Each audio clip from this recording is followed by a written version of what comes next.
A arte existe porque a vida não basta, dizia o poeta Ferreira Goulart. Já o pensador uruguaio Eduardo Galeano falava que o futebol é o espelho do mundo. E hoje a gente vai misturar um pouco de Galeano, um pouco de Goulart, para mostrar que o futebol também pode complementar a vida e a arte também pode ser um reflexo do que é viver. E é essa mistura que eu convido você a experimentar.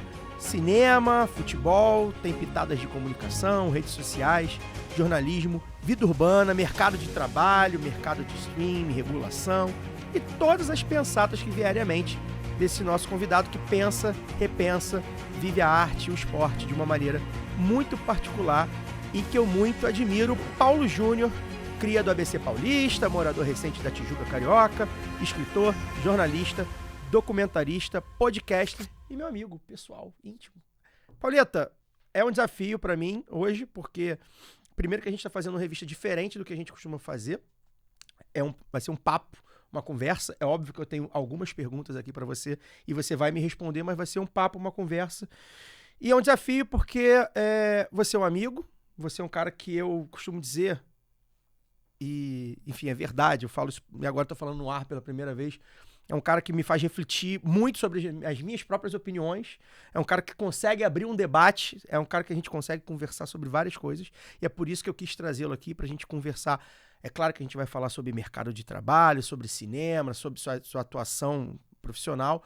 Mas é uma conversa também pra gente falar sobre a vida, que eu gosto de te ouvir falando sobre a vida, Pauleta. Isso pra mim é muito bom, cara, te ouvir. Você é o cara que eu falo assim, caramba, o Paulo falou isso, né? E eu paro pra pensar, mesmo que eu discorde depois. E eu acho que isso é muito bom e eu queria dividir agora isso com a nossa audiência. Boa parte da nossa audiência já te conhece, você que é um podcast da Central 3, um amigo nosso, que tá sempre também aí, já teve em ESPN, já teve em canais de blog e tudo mais, mas talvez tenha gente que vê o Lado B Revista que não te conheça, então eu quero que a gente converse bastante hoje, tem bastante coisa pra gente conversar. Bem-vindo. Vamos nessa, bonita apresentação, Estou. hein? Acima do convidado. Um prazer estar aqui. Eu ouvi o Lado B 0, né? 0 ou 1. Agora eu não me lembro se ele foi pro ar, se o pilotão foi pro ar. Então me sinto também parte do programa de alguma forma, né? Era meu trabalho ali na Central 3 garimpar podcasts, ouvir o que chegava, né? Dar uma formatada nas ideias, então acompanho desde o começo. E tive num programa, deve ter uns 5 anos aí. 2019, antes da pandemia, 6 anos já. Vambora, diz aí, né? Depois dessa eloquente apresentação, sou só ouvidos. A vantagem de fazer jornalismo independente, você sabe, né? É que a gente pode elogiar o convidado também, pode. Tá tudo bem, é que é sincero, de maneira sincera, honesta. Não tá vendido, né? Não tá vendido. Até porque não vai ganhar nada me elogiando também. Exatamente, então você já sabe como é, pelo menos tem essa vantagem. Mas vai ser um desafio para mim, mas acho que a gente vai dar conta. E antes da gente começar essa conversa aqui, a gente está convidando todos e todas que estão nos acompanhando a se inscrever, ver se está inscrito no canal do Lado B. Pra gente é importante que você faça a inscrição, você deixe seu like aqui no YouTube também, no programa. Ative a notificação, porque senão não chega para você que tem conteúdo novo. A gente sabe que o algoritmo, enfim, joga contra a gente, mas a gente tenta nos aproximar de quem gosta do nosso programa. Somos muitos, né? Muito mais do que o algoritmo faz parecer. Então, para isso a gente precisa que vocês interajam com a gente, né? Que vocês, enfim, gerem aí o algoritmo para vocês. Também acompanhem nossos outros episódios, né? A gente está aí na segunda temporada, chegando ao fim da segunda temporada. Vamos tentar uma renovação até o final do ano, mas por enquanto a gente tem a primeira temporada, 12 episódios no ano passado e agora essa segunda. Joga no grupo de WhatsApp, compartilha nas redes sociais, pra gente é importante. Pauleta, como eu disse, a gente vem conversando sobre, vai ser um desafio para mim, porque eu vou tentar colocar essa conversa de uma maneira que seja uma conversa que a gente tem no WhatsApp, né? Ou pessoalmente também, né? E que eu quero que as pessoas... Tô fugindo do Zap, hein? Pois que bom que você me chamou. A gente vai falar sobre isso, inclusive.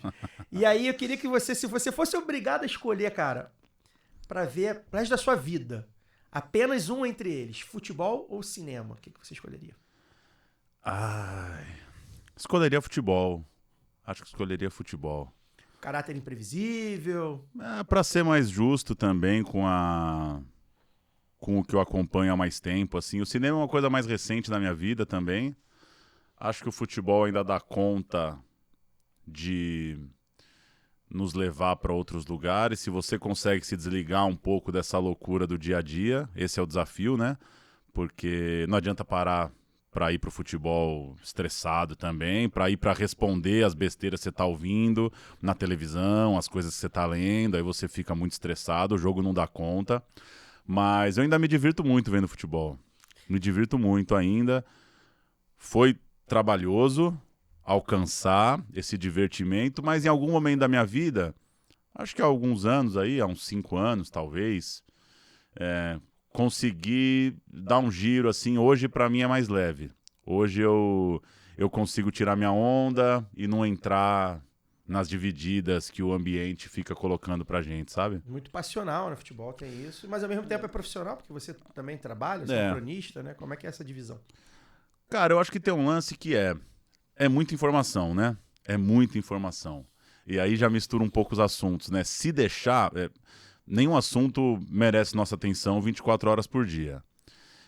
Conseguir se desligar, então, por exemplo, o time que eu torço, hoje eu me informo pouco, pra ser sincero. Me informo pouco, não é exatamente, claro que me informo, mas não tô naquela nuance ali, colocando o pé em toda a dividida, sabe? Porque a gente tem que preservar um pouquinho. Tem mais informação do que o jogo precisa, tem mais análise do que o jogo precisa, e a gente precisa explicar tudo também, né? Deixa um pouquinho no ar aí. Então, eu acho que é esse desafio de achar tua onda, filtrar um pouco o que você ouve. É claro que entro num debate, é claro que tem um assunto que eu quero ir atrás, mas rouba a brisa mesmo, rouba. Se você ficar o dia inteiro vidrado no que estão falando do teu time, no que está rolando na discussão, não tem jogo que dê conta.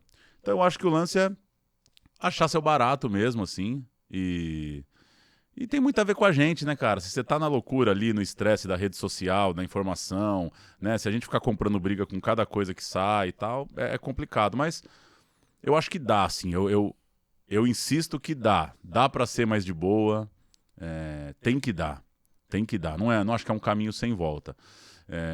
E eu acho que eu tenho tentado, assim. Escolhe um jogo pra ver, senta lá, vê com atenção, tira tua onda. Às vezes não é sempre, às vezes tá mexendo no celular, às vezes tá trabalhando no computador e tá rolando o jogo, claro, mas tentar levar numa boa, cara, tentar levar numa boa. Enfim, você me conhece, eu não sou o cara também que vai ficar pilhando por besteira, assim. Acho que respeitar o espaço dos outros também, sabe? Ficar enchendo o saco dos amigos, assim, pro meu gosto pessoal.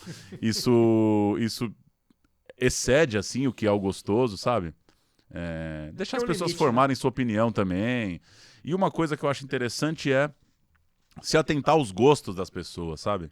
Então, uma coisa que me pega muito, assim, você ouve os programas, fala, pô, seus jogadores favoritos, Caio, Messi, Cristiano Ronaldo, assim, já sabemos que são os maiores que você viu. Eu quero saber os seus favoritos, eu quero saber seus gostos, né? Isso me interessa, né? E acho que isso está em falta no debate, né?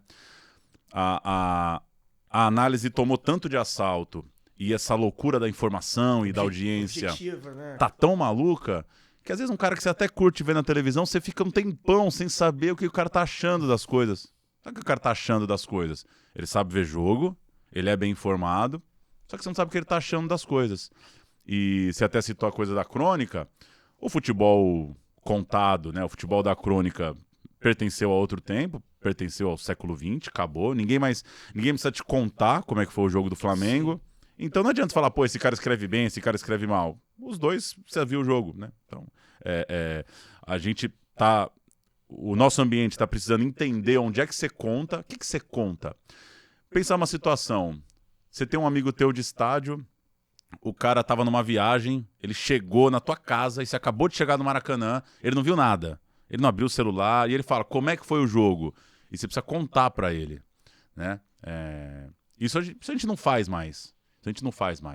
Então acho que entender sobre o que a gente conversa tá sendo um desafio.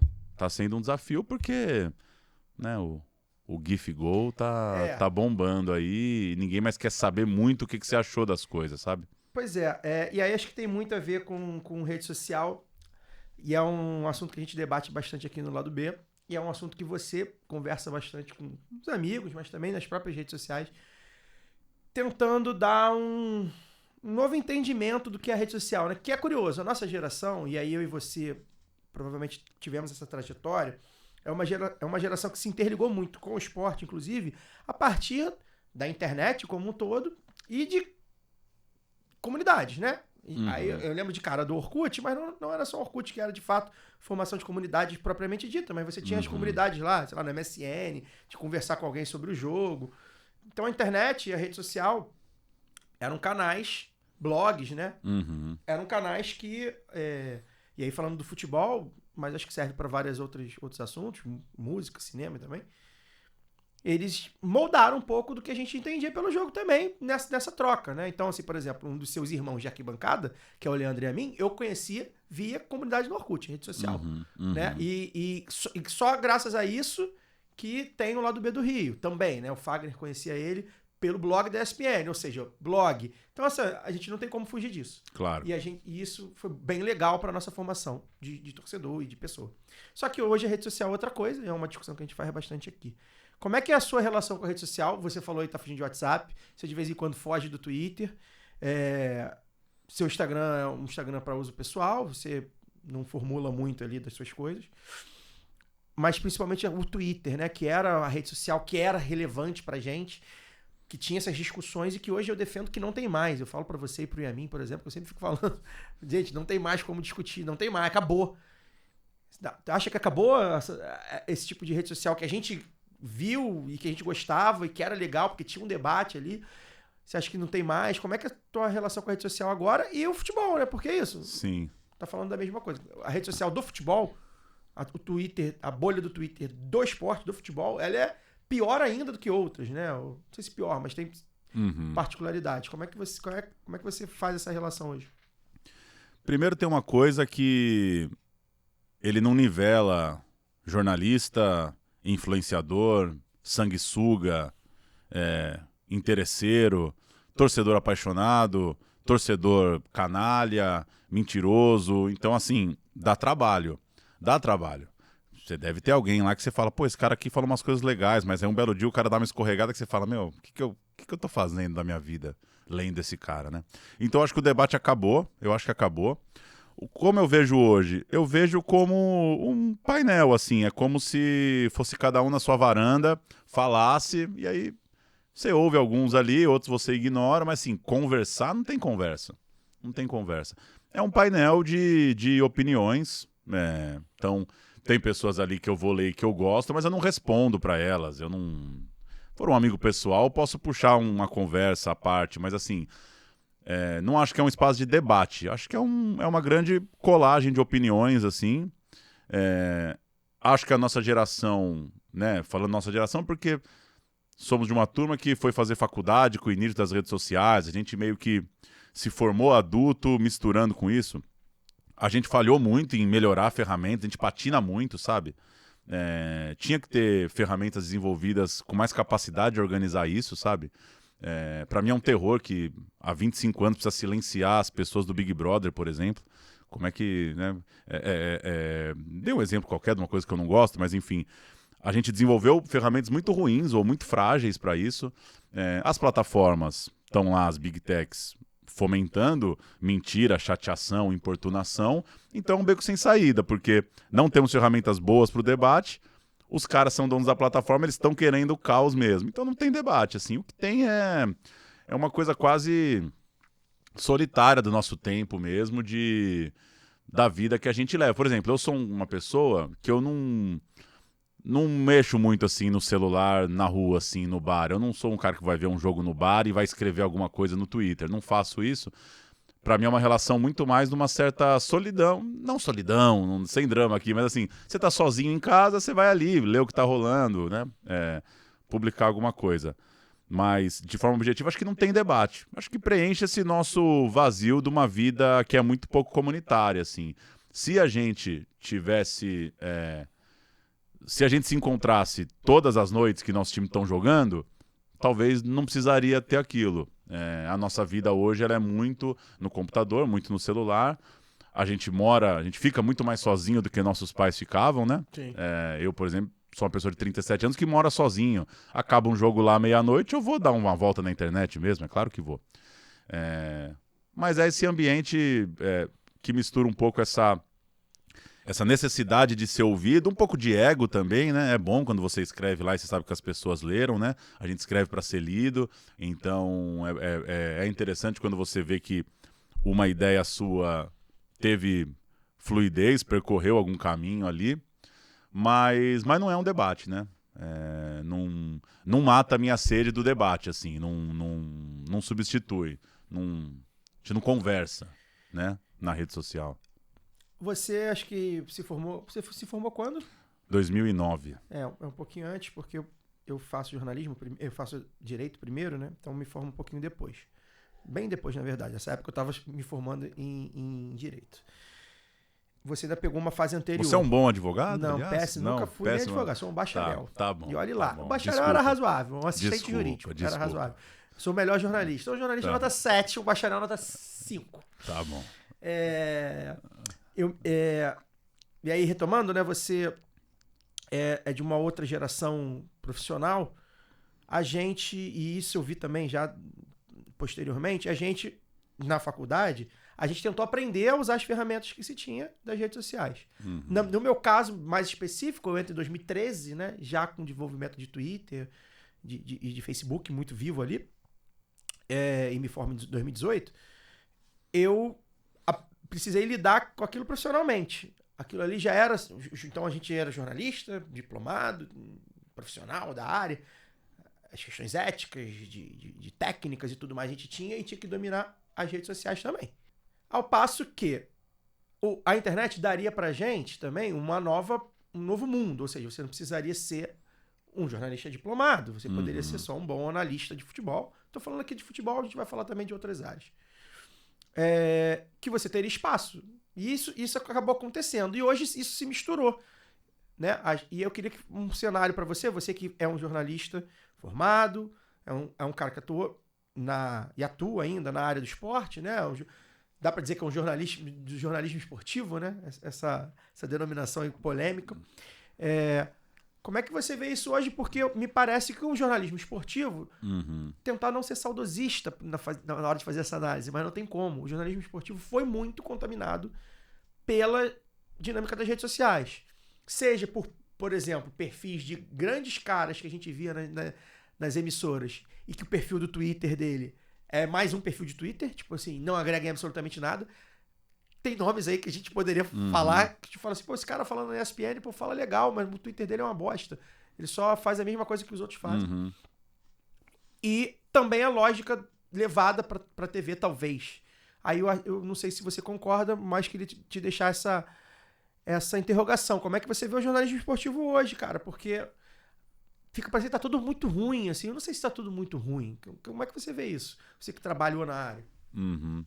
Eu acho que, primeiro, a gente tem um problema de base teórica flagrante, né? A nossa profissão, ela é muito frágil do ponto de vista da sustentação teórica. A gente tem uma mínima noção ética, né? Digamos que você entrevista um cara e você tem um compromisso de não desvirtuar o que ele falou, mas o nosso embasamento mesmo de entender as transformações do mundo é zero na formação.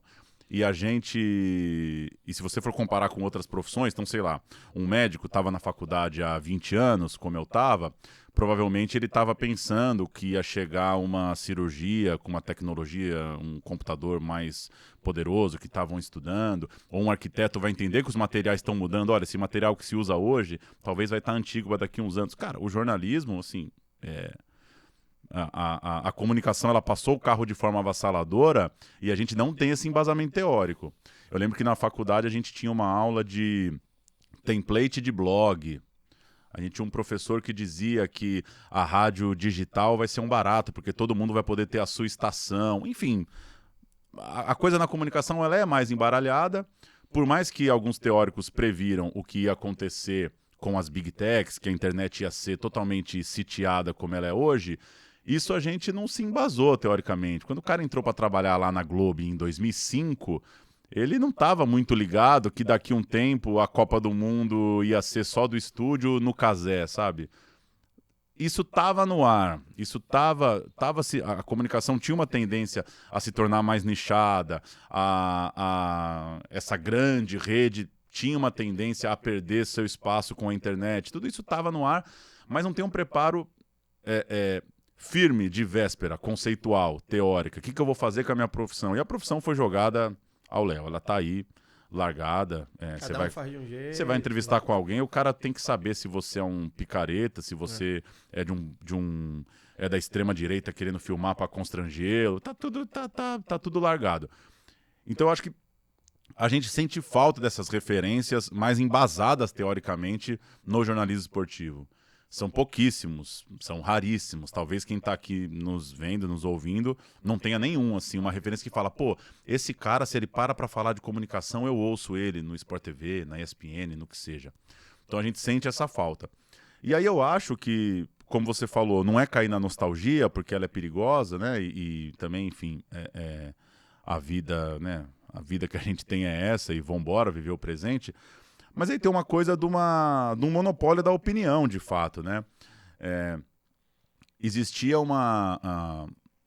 a gente tinha uma expectativa, né, quando você se forma, de reportar, de apurar, de se informar, para quem sabe lá na frente você ser alguém que as pessoas valorizem sua opinião. Isso foi invertido, e aí, basicamente, o debate se torna uma mera especulação de opinião. Outro dia estava numa aula, tô me metendo lá a acompanhar uma aula de ouvinte na Unirio, e se falava exatamente disso, que o ser a favor ou ser contra não tem valor nenhum, porque o que você é a favor, alguém é contra, o que eu sou contra, alguém é a favor, dá na mesma, né? Você falar que é a favor do VAR, isso tem metade, vamos lá, você é a favor ou contra? Aí as pessoas vão votar, metade é a favor, metade é contra, e assim, o que a gente faz com isso, né? Ganha o quê, né? O que a gente está competindo? Então, tem uma opinião que é rasteira, tem essa falta de embasamento teórico de entender o que está acontecendo, e aí tem uma novidade no mercado, que é essa personificação, que ela deixou tudo uma zona, né? A Olimpíada de Paris, por exemplo, foi uma tragédia em termos de cobertura, né? Sem juízo de valor, tem gente que gosta de seguir uma pessoa que é influenciadora, que é humorista, o que seja, o problema é de cada um, faz com o seu tempo livre, com o seu momento no celular, mas eu acho que a Olimpíada de Paris, e estou falando isso porque acho que ela pega bem esse momento dos influenciadores brasileiros muito grandes, um investimento grande em esporte que está rolando, um início de uma chegada da Casa das Apostas e tal, e você tem uma cobertura que ela é basicamente pessoas brincantes de internet aí, esquetes de Instagram, acontecendo em Paris, as mesmas que acontecem aqui no Rio, aqui em São Paulo. Então, assim, é frustrante, é difícil, né? É frustrante você imaginar que um cara, por exemplo, é comentarista da Globo, o cara faz a Copinha, o Campeonato Carioca, a Copa do Brasil, e chega na Olimpíada, as marcas estão bancando o cara dos stories, e ele não tá lá, ele não vivencia essa ida aos fatos. E aí essas coisas se cruzam, porque a ida aos fatos está desvalorizada também, né? E a gente já pegou isso um pouco, né? Eu trabalhei no site da ESPN e tinha que ter uma coisa muito importante para valer a pena pegar um táxi, ir ao jogo, que fizesse sentido o fato de você não estar na redação aquele dia. Porque na redação você faz 3, 4 pós-jogo. Você pega lá uma rádio gaúcha, uma de Salvador, e você cuida da rodada inteira. Quando você vai ao jogo, você está cuidando só daquilo. Então, putz, essa mistura toda, assim, eu acho que mudou o fluxo do dinheiro. O dinheiro tá aí, né? Não tem menos dinheiro no mundo, só tem o interesse das marcas, né? A marca prefere botar numa pessoa que vai ter uma visualização direta. A gente tem muita dificuldade em falar sobre esse dinheiro, e os empresários da comunicação são muito ruins, né? E aí eu falo, a gente até, uma esquerda crítica, tem dificuldade em mensurar isso de forma quantitativa, né? A matéria da Piauí das casas de aposta, tá tudo lá, sabe? As pessoas estão ganhando 20, 30, 40 milhões em contratos para fazer propagandas. Essa grana mandaria o lado B para cobrir a Copa do Mundo com 60 pessoas, entendeu? Então não tem interesse. O dinheiro tá sem interesse pelo jornalismo, por uma opção dele. Não tem uma força opressora. Ninguém chegou lá na Gatorade, na Heineken, na Pepsi e falou, ó, para de pôr dinheiro na placar, bota nesse cara que faz piada na zona mista. Ninguém tá obrigando. Então, o estado natural das coisas é uma escolha nossa. Tem um cara lá que ele é diretor de marketing da marca, ele tem uma verba para gastar e ele escolhe não pôr no lado B. Sim. Ele escolhe pôr num humorista, ele escolhe pôr num quadro R$2 ou um presente misterioso. Ele escolhe isso. A nossa sociedade está escolhendo esse caminho. E aí o jornalismo ficou uma coisa antiquada. Eu lamento muito, cara. Eu, sinceramente, assim, para mim é uma coisa muito interessante de se pensar. Por que um moleque de 16, 17 anos vai ser jornalista, assim? Onde ele vai agarrar, e aí falando de um jeito mais utópico, onde ele vai agarrar na hora de pensar nisso, onde ele vai encontrar um lugar de mundo instigante, transformador para ele, sabe?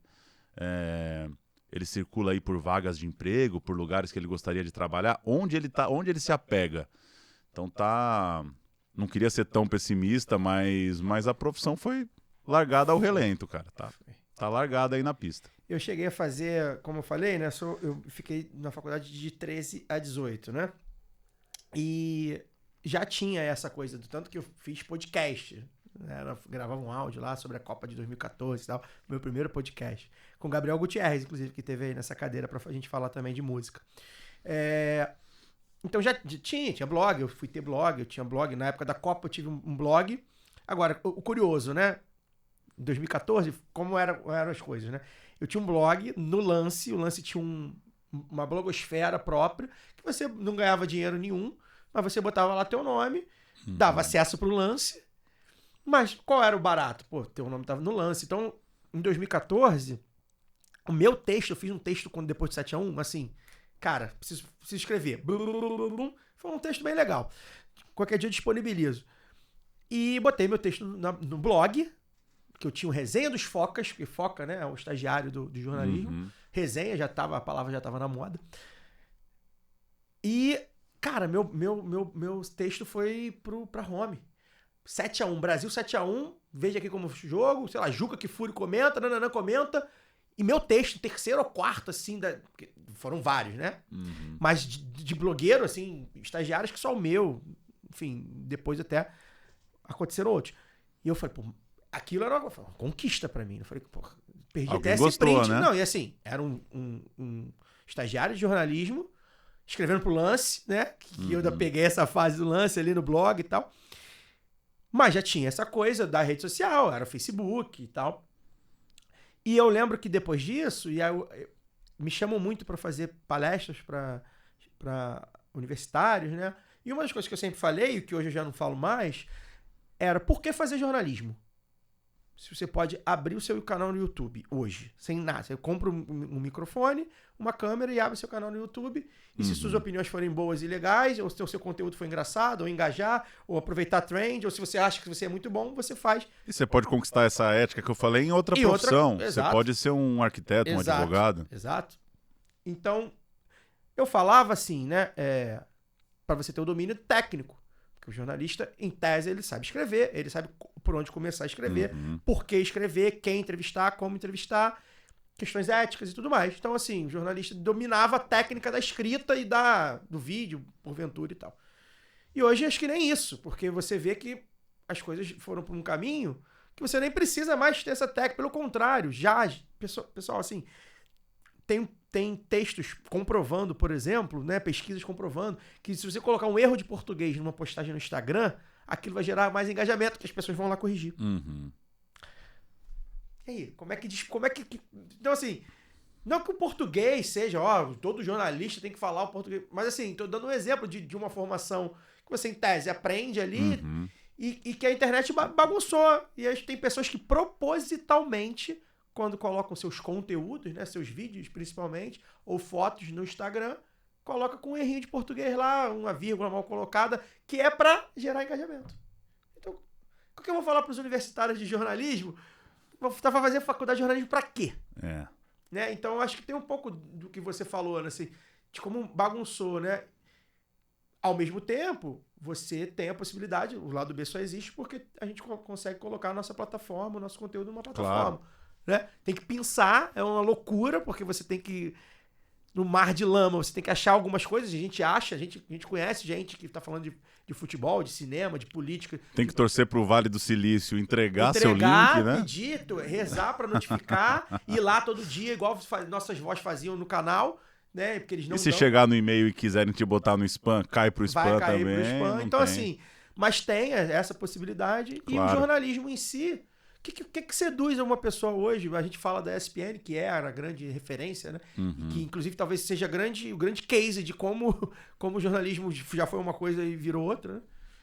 Como é que um jovem vai fazer isso? Então acho que tem um pouco disso, né? De tipo, para onde vai o jornalismo? Em outros assuntos eu acho que ele se sustentou um pouco mais. Mas o esporte virou entretenimento oficialmente, né? Quando a Globo faz... Acho que talvez o movimento da Globo fala assim, ó, galera, o esporte tá saindo do jornalismo, tá indo para entretenimento, né? E a perda do encantamento de tá no lugar dos fatos, assim. Isso acabou, né? Então, não acho que isso é um sonho, assim, mas você imaginava que você ia ser uma pessoa importante para estar nos lugares. Não na importância pessoal, mas que você ia estar nos lugares, porque teu trabalho te levou lá com a sua função de contar aquelas coisas, e aí você também ficar... nesse trabalho muito mais fechado, muito mais preso. E aí uma coisa vai alimentando a outra, né? A gente tá falando de futebol, os clubes não abrirem mais o treino é um negócio chocante, assim. Pra mim tinha que ser política de Estado, formatação de uma liga. Onde a gente vai chegar? Sabe? Quem que eles são, cara? Saber que você vai cobrir um treino, vou dar o exemplo lá do CT do Palmeiras e do São Paulo, que é onde eu frequentei mais. Um do lado do outro. Um do lado do outro, na Marquês de São Vicente. O último trabalho que eu fiz lá deve ter... Eu gravei lá no Palmeiras uma coisa pro UOL, deve ser 2022, por aí. Se você combina com a assessoria que você vai entrar depois do treino, você espera na calçada até o último jogador sair do campo. Então, se um jogador quiser treinar 200 batidas de falta, você fica na calçada. O campo, enquanto o último cara não passar da linha, não bater o portão, igual da pelada lá, enquanto o cara não bateu o portão que ele saiu do campo, a imprensa não entra. Então, assim, tudo vai levando para um distanciamento das relações pessoais e isso vai se refletir. Então, aí você pensa hoje, pô, cobrir uma Copa do Mundo, você vai também... você não vai também ter acesso aos treinos como você poderia ter. Então, não é... Você e os 5 mil jornalistas lá, do mesmo ritmo, no mesmo lugar, é autorizado a entrar nos mesmos lugares. Então, assim, é muito frustrante os clubes não serem abertos, é muito frustrante esse abismo que se criou, né? Falando de futebol, aproveitando que a gente está falando, a diferença quantitativa de salário ela é obscena. Ela é obscena. Eu acho até que a imprensa bate muito pouco nisso, né? Muito pouco. Bate muito pouco nisso, como deveria bater, porque eu acho que a gente fala, de forma geral, enquanto sociedade, muito mal de dinheiro, assim, sabe? É muita grosseria o treinador do Palmeiras ganhar 3 milhões de reais e ficar falando que eu não vim aqui para ser amigo de ninguém, eu vim aqui para ganhar e trabalhar.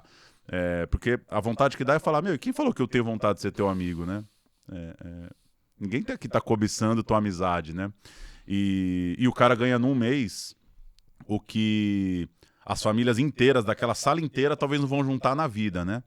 E a gente perdeu um pouco esse referencial quantitativo, porque, olha como é doido, né? Existe um respeito ao cara que chegou lá, o cara tá na profissão que talvez é o maior funil do Brasil, o negócio gera muito dinheiro, o cara não tá roubando ninguém, né? O Dorival tem mais um mês para ganhar dinheiro da CBF, aí você vai falar, assinaram o contrato porque quiseram. Tudo bem, mas o seguro-desemprego dele é obsceno, né? É muito dinheiro jogando para esses caras. Então, essa diferença da grana, ela reproduz o distanciamento físico. Aí você não vê mais o cara. Não vê. O cara é intocável. O cara... esse trabalho que eu fiz lá, um documentário pro UOL no Palmeiras, o Palmeiras permitiu a entrada desde que nenhum jogador mais esteja no campo, desde que nenhum jogador fosse registrado fazendo qualquer atividade física. Então você não pode ter o cara numa bicicleta ergométrica. O cara é jogador de bola. O cara ganha direito de imagem, o cara ganha um generoso salário, o cara paga um generoso salário para assessoria de imprensa dele, para alguém cuidar para as redes sociais, e o cara não pode conversar comigo na academia, né? Então, aí acho que esses movimentos se encontraram, assim, um distanciamento pessoal, aí fala, pô, mas aí é nostalgia, tal. Pô, o que era você passar 45 dias numa Copa do Mundo nos anos 80, né? Primeiro que essa diferença pessoal não era tão grande, né? Um jornalista um cara do Jornal do Brasil consegue conversar com o Zico, Sim. com o Falcão, com o Sócrates. Já dava pra pagar a conta, os dois dividir a conta. E eles não são ETs, né? Não dá pra gente conversar. A gente não tem assunto com esses caras. E sem juízo de valor. Os mesmos lugares, a gente não é melhor que eles. Não é o mesmo mundo. Sem juízo de valor. É bico calado porque a coisa não flui. E os veículos toparam, né? O jornalismo topou, a grana foi diminuindo pra esse tipo de coisa e ele topou ficar em casa mesmo, relatando os fatos, assim, à distância. Eu acho que é frustrante, né? É frustrante porque o futebol, especificamente, eu acho que ele perdeu muito do seu ambiente quando ele deixou de ter as pessoas frequentando esses lugares, sabe? Acho que a gente se acostumou mais do que deveria com ver tudo pela internet e pela televisão. A televisão deveria ser um meio de você ver o jogo que, em tese, você não pode ir. Digamos que um torcedor apaixonado ele gostaria de estar em todos os jogos. Como não dá para eu estar em todos os jogos, os que eu não tô, eu vejo na televisão, né? Ou porque eu moro longe, ou porque eu não tenho grana, enfim. Mas perdeu essa... Cara, enfim, é chocante, assim, um canal ter a Libertadores e a equipe não tá lá pra transmitir o jogo, sabe? É um negócio... Virou comum, né? É um negócio de louco, assim. Pra gente encerrar futebol, que eu quero falar de cinema. Por favor. Que eu quero falar de cinema também, mas eu tenho um... na verdade, a pauta foi até invertida. Mas enfim, é isso. A conversa tá fluindo, eu inverti a pauta. Quando a gente tá falando aqui de futebol, meia hora falando de futebol, e o brasileiro não tem como ser alheio ao futebol. Ele pode não gostar. Inclusive, talvez até criogeriza exatamente porque tudo é futebol. Mas ele não tem como ser alheio. E o futebol pega bastante parte do nosso tempo. Do nosso, principalmente, né? A gente que gosta, que vive... Mais do que precisava, mais precisava, né? Pois é. E isso vem, eu acho que diretamente ligado a uma instituição chamada Seleção Brasileira. Sem a Seleção Brasileira, nos últimos, né? Desde a década de 50, pelo menos, se a Seleção Brasileira não fosse o que ela é, eu acho que a relação do brasileiro seria diferente. Eu acho que a Seleção Brasileira apresentou o Brasil ao mundo, a Seleção Brasileira representou o Brasil no mundo, ainda representa, e foi curioso. E aí um depoimento pessoal, os espectadores e as espectadoras não precisariam saber, mas eu acho que é legal de saber. O Paulo tá morando no Rio há algum tempo, alguns meses, e ele colocou na nossa rotina dos amigos um negócio que eu nunca vivenciei na vida, que é simplesmente vamos tomar uma cerveja para ver o jogo da Seleção Brasileira, que não é a Copa do Mundo, né? E eu nem sou dos que odeiam a Seleção Brasileira, não. Eu vejo, assim, nada contra, não, na Copa torço e tal, mas eu não tinha isso, esse hábito. E a gente tem criado esse hábito aí, né? A gente tenta vamos ver o Brasil e tal. Como é que é a Seleção Brasileira pra você, cara? Porque, assim, é isso, assim. Eu acho que você tem uma relação com a seleção muito diferente do que o meu meio tinha. Inclusive, gente que é fanático de futebol. São poucas as pessoas que eu vejo aqui do meu círculo, né? Da minha idade e tal. Flamenguistas, vascaínos, enfim, de vários torcedores de vários times que tem essa relação com a seleção de não só de gostar, mas de respeito mesmo, assim. Né? O que eu acho que você... De se importar um pouco. De respeitar o tamanho da... Isso acho que é um negócio que é uma das coisas que você, e o Yamin também, principalmente, agora o Yamin que tem o canal dele de seleção, vocês dois, principalmente, colocaram isso em mim e falaram, cara, isso aqui é a Seleção Brasileira. E nesse meu texto, inclusive, do 7-1, uma das coisas que eu falo é que é o futebol brasileiro que perdeu. Então não adianta você que é Flamengo, que é Vasco, que é Palmeiras, achar que quem perdeu foi a seleção. Quando a seleção toma de 7-1, quem perde é o futebol brasileiro como um todo. E você acha que nem acredita tanto nisso, mas enfim, isso é outro assunto. Como é que é a sua relação com a seleção brasileira, cara? Como é que você vê a seleção brasileira hoje? E aí, enfim, tem lance de Edinaldo, que, enfim, práticas que a gente sabe que acontecem pelo menos há 40 anos, desde o Ricardo Teixeira, mas que, enfim, que não cuida dessa entidade, dessa camisa amarela, e a relação das pessoas com a seleção, que nem sempre é muito linear. Eu não acho que as pessoas ignoram tanto a seleção quanto parece, e ao mesmo tempo criou-se, com essa divisão política que o Brasil tem também, ao mesmo tempo criou-se esse ambiente de você ver a camisa do Brasil e falar, caraca, bolsonarista e tal. Como é que você vê a seleção brasileira atualmente? Muita coisa, né?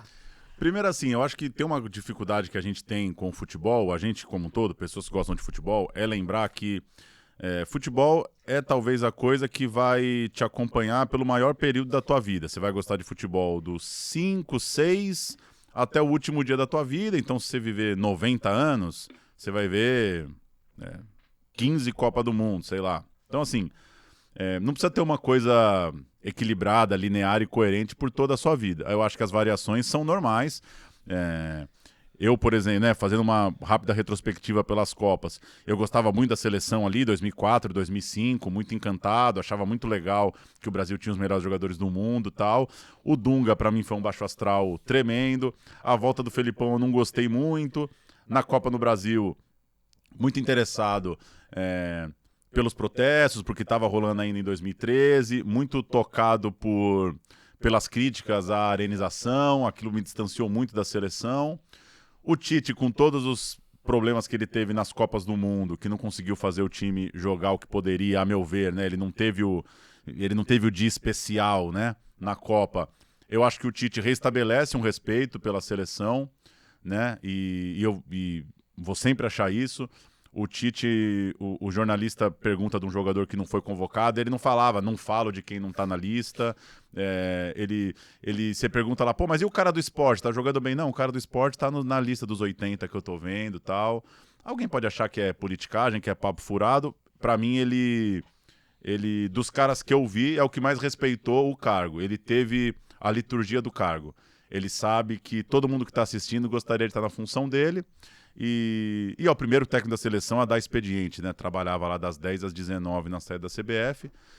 Não estou aqui defendendo que ele volte, passando um pano, nada disso. Acho que ele respeitou o cargo. Eu estou no cargo que todo mundo quer ter. Todo moleque sonha ser jogador, todo jogador sonha ser técnico, todo técnico sonha ser com a seleção. Logo, todo moleque, se pudesse escolher a vida, era ser técnico da seleção aos 60 anos.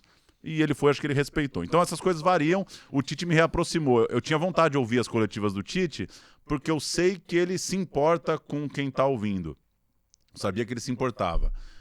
Mesmo que fosse tudo treinadinho, mas ele fazia questão de expor o que ele pensava, né? Eu acho que ele tinha a noção de que aquilo era importante, que os jornalistas não estão ali de sacanagem e que quem se importa merece uma resposta. Isso. Então você pergunta pra ele, o Neymar vai jogar por fora ou por dentro? Ele vai falar. Você vai jogar por fora. Ele não vai falar... não comento sobre... Por isso que eu sou técnico, vocês são repórter, né? Não cagou na cabeça de ninguém. Fala isso. Adora. Não, e ama, e quer busto, né? Pra uma pessoa intragável. Enfim, então acho que essas coisas variam e acho que a seleção tem esse jogo da variação. Por exemplo, eu acho que esse ciclo atual é o maior baixo astral que a gente viveu da seleção disparado, assim, disparado, né? Ramon, o interino demitido no meio, que foi com o Diniz, enfim, tudo isso. Acho que tem isso. A gente tem que ter uma humildade de entender que nosso humor pode variar. Acho que o jornalismo tem um papel importante em destruir a reputação da seleção quando ele colocou a gestão dos clubes e a organização do futebol brasileiro em contraponto à seleção. Então começou esse papo de que o cara vai pra seleção, volta cansado. Mas e se o cara se machuca na seleção? Quem paga o salário? E a gente sabe que algumas pessoas, acho eu, um pouco para capitalizar em cima do torcedor também, comprar essa briga que eu acho que está completamente errada, a ponto de hoje o torcedor preferir que o jogador do time dele não vá à seleção. Isso é uma discussão que ela tá errada de véspera. A pergunta não é essa. Você quer que o cara vai jogar em La Paz e volte para um clássico a meia hora do jogo? Óbvio que não. A questão não é essa. A questão é que todo jogador sul-americano ama defender a seleção. Ponto. O melhor dia dos caras que moram lá na Premier League é o dia que eles se encontram em Teresópolis. Ponto. Isso eu posso garantir para você. Não existe um jogador de Brasil, Argentina, Uruguai que fala, putz, podia não me chamar nessa. Não existe. Não existe. Então, assim, se você é contra o cara ser chamado, você tem um problema de princípio inicial. É tipo você achar que uma banda não tem que ser chamada para um festival de música. Pô, mas o cara tem uma banda para ser chamada para o festival de música. Então, assim, não tem sentido. Acho que o jornalismo andou mal nessa. Comprou essa briga muito errada. Quando começou essa coisa, não é seleção brasileira, é o time da CBF. Cagada.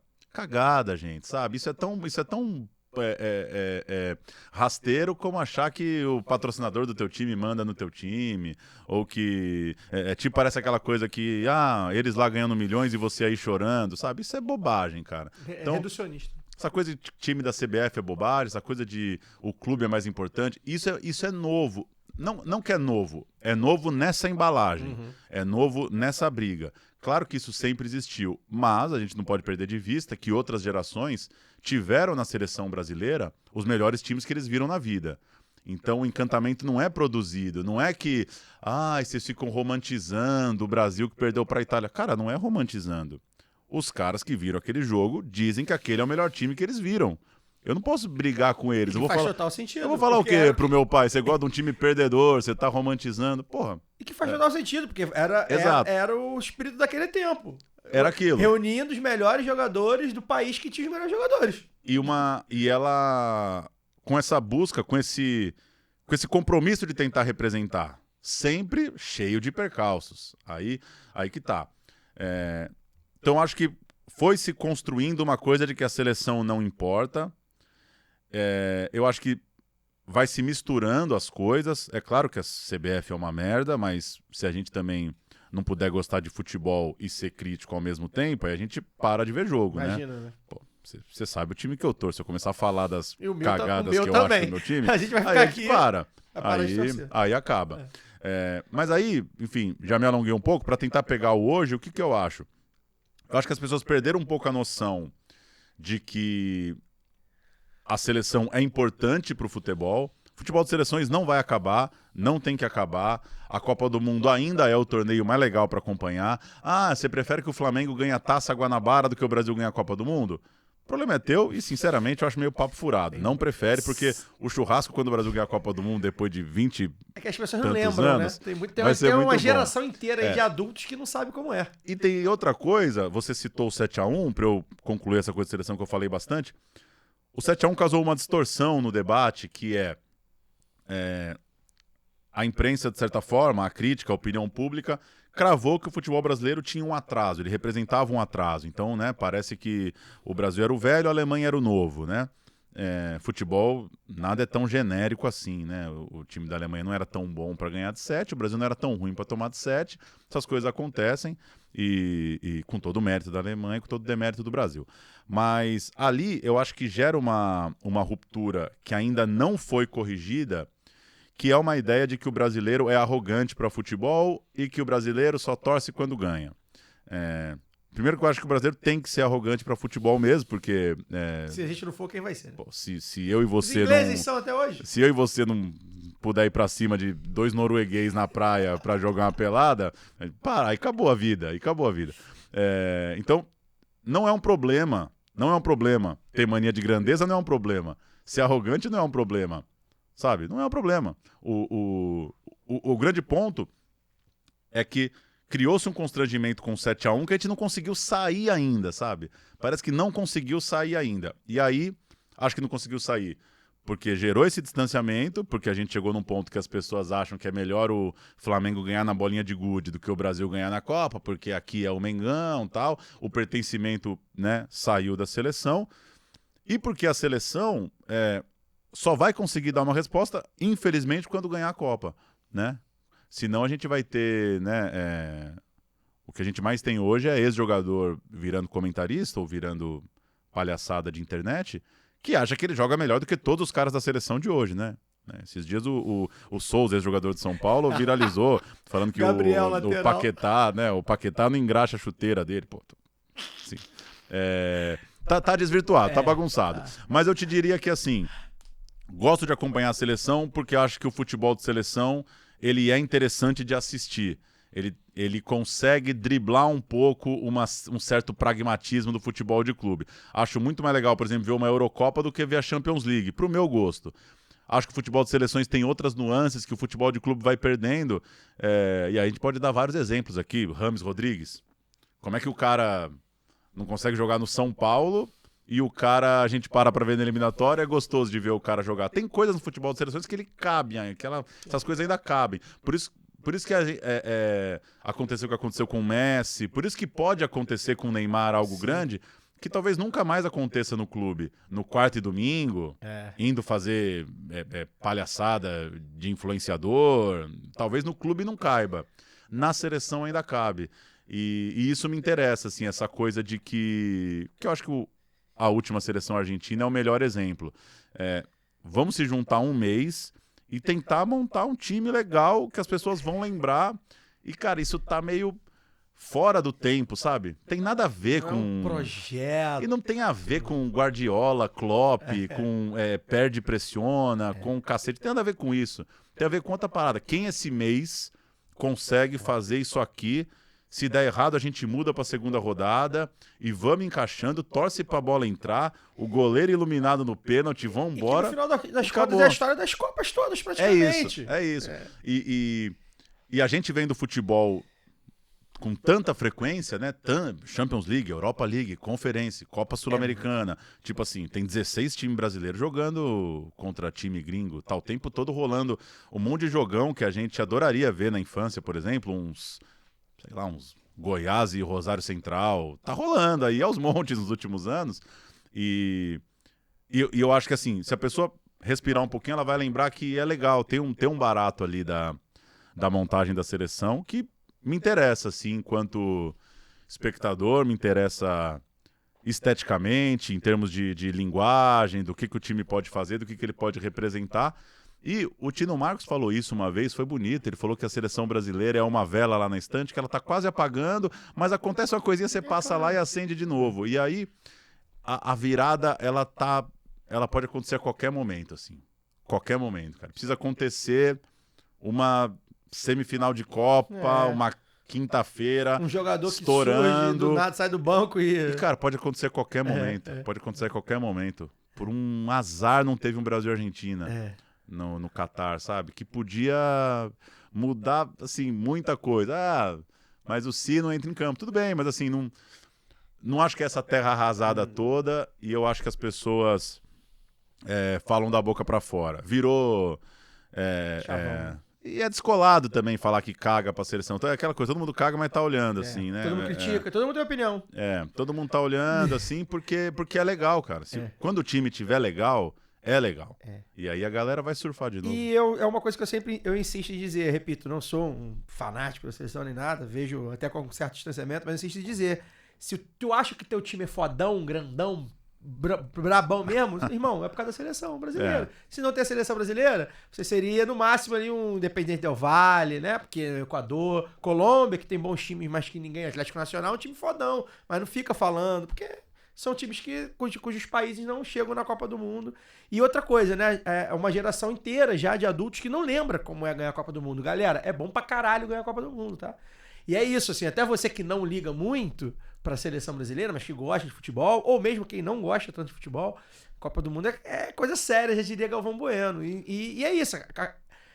Você vê, né? A Alemanha, que tinha um projeto, ainda tem um projeto sério de seleção, de futebol, de país e tudo mais, tem 2 Copas do Mundo, desde que ganhou a Copa do Mundo do Brasil, não consegue passar de fase. Né?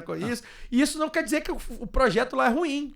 Isso só quer dizer que a seleção deles não deu certo naqueles dois momentos de 30 dias em 4 anos. E né? a gente tava indo até Santa Cruz Cabralha, ver o que os caras fizeram no quarto, e ninguém aguenta. E ninguém mais para ver um jogo também, porque a combinação é muito sutil, cara. É muito sutil. Eu acho que a seleção tem essa coisa, essa faísca ainda da combinação, do específico, sabe? Não tem. Nada é genérico na seleção. Não dá pra você falar, pô, bota esse ataque aqui que ele não dá pra saber. A combinação, ela tem um funcionamento próprio ali.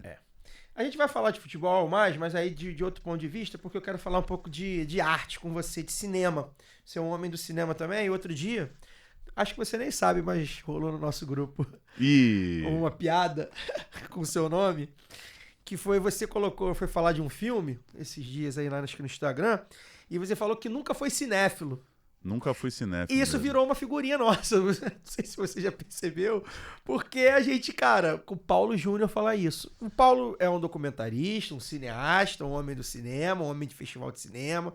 Mas você rechaça o cinéfilo? Não rechaço. Qual é a sua relação com o cinema? Eu nunca fui mesmo. Eu não tenho uma O que é o cinéfilo, então, que você não é? Eu não assisti filme pra cacete na vida, não tive uma formação cultural do cinema, não sou aquele cara que, quando era moleque, vai lembrar dos filmes que viu na tela quente, no cinema em casa, na sessão da tarde, na tela de sucessos. Não tive essa relação. Minha mãe botou TV a cabo em casa, eu só via futebol. Eu não tive essa relação, eu não tenho essa formação mesmo.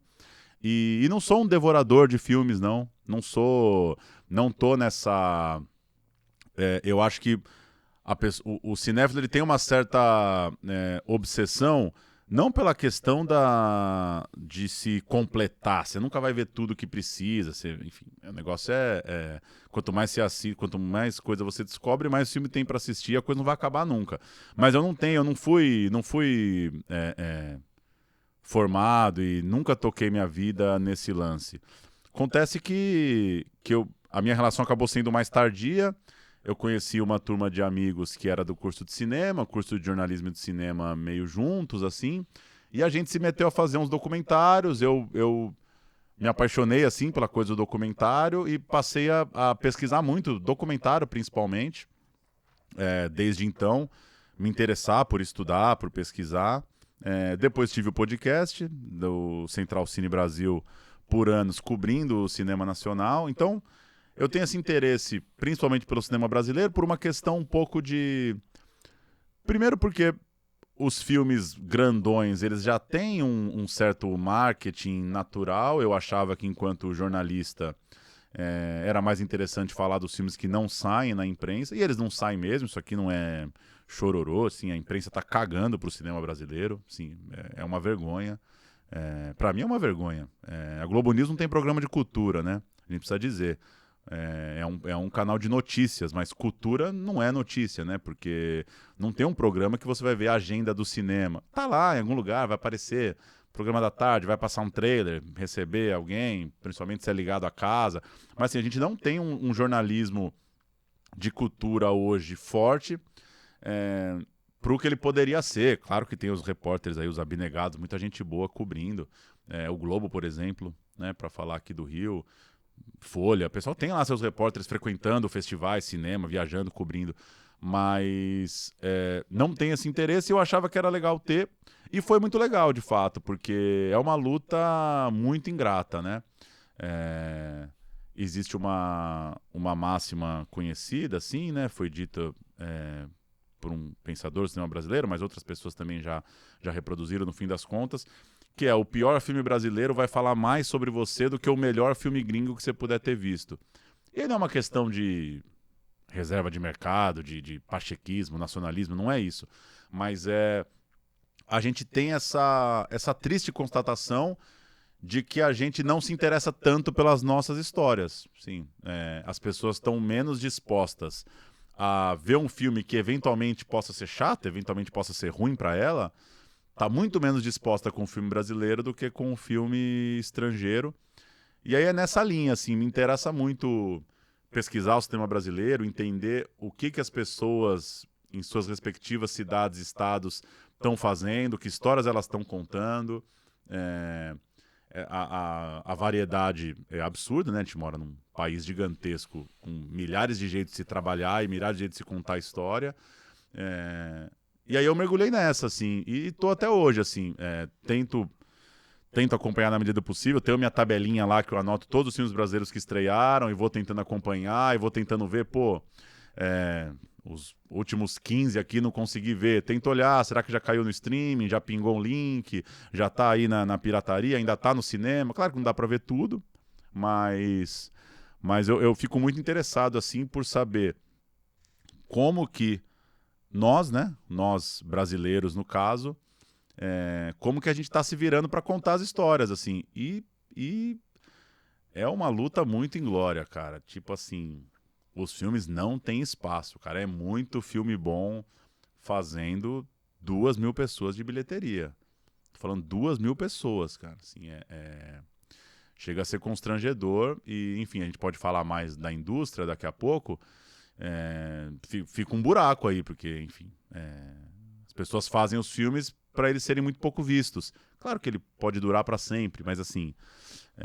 Então a minha relação foi meio essa, assim, entrar de cabeça nessa pesquisa do cinema brasileiro, contemporâneo. Não sou um expert em cinema novo, em cinema marginal, não manjo pra cacete de cinema, longe disso, mas tenho esse interesse mais de observador, de repórter mesmo, de jornalista, assim, de... tentar ir acompanhando, assim, sabe? Tipo, vai ter agora o Olhar de Cinema em Curitiba. Pô, o que tá passando na Mostra Paranaense? Tenho uma vontade no Olhar de Cinema. pegar ali uns 3 dias para ver os curtas paranaenses, saber que galera são essa? É interior? Histórias, né? É zona urbana? É rural? É da capital? O que está acontecendo? Assim, eu tenho essa coisa e que, infelizmente, pela nossa formação cultural, assim, é muito restrito, assim, né? É triste, assim, falar de uns filmes que eu gostei muito, que a galera não viu, porque a galera não vê cinema brasileiro, né? Fica parecendo que você é um extraterrestre. Né? Fica parecendo que você fica essa piada como se você fosse um nerd, como se você quisesse contar vantagem. Cara, é só uma questão. Como muita gente tem com a música, por exemplo. Tem gente que, né, qualquer lançamento da música pop brasileira sabe o que tá rolando, sabe que show que vai ter no circo e na fundição e o que tá vindo e tal. Mas com cinema é um público menor, assim. Infelizmente, né? Eu lamento que seja. O cinema, nos filmes, né? Enfim, a arte como um todo concorre, como tudo hoje em dia, com a atenção do espectador, com internet, com outras coisas, né? Hoje tudo, você não tem mais uma concorrência direta, né? De filme entre filme, de cinema com TV, de próprio futebol. Hoje tudo, a gente concorre com tudo que tá aqui na palma da mão, principalmente. Como é que você vê essa coisa do cinema retendo tentando buscar essa atenção? Porque cinema, embora tenha os curtas, né? Curta normalmente não tem grandes bilheterias, né? Os longas-metragens são os que têm maior bilheteria, maior público. E aí a gente tá falando de pessoas que precisam ficar 1h30 sem celular, ou 2 horas e meia sem celular, porque eu ainda acho que o cinema é um dos poucos lugares onde a maior parte das pessoas, na maior parte do tempo, consegue ficar sem o celular. Acho que aumentou um pouco o número de pessoas que dão uma olhadinha ali no escuro e tal, enfim.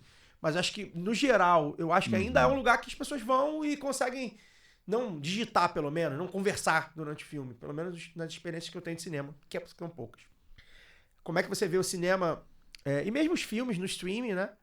E fazendo essa linha com o streaming, porque a gente está falando aí de uma realidade que hoje você paga aí 20, 30, 40 reais num streaming qualquer e você vê centenas de filmes, mas ao mesmo tempo você parece que não consegue ver.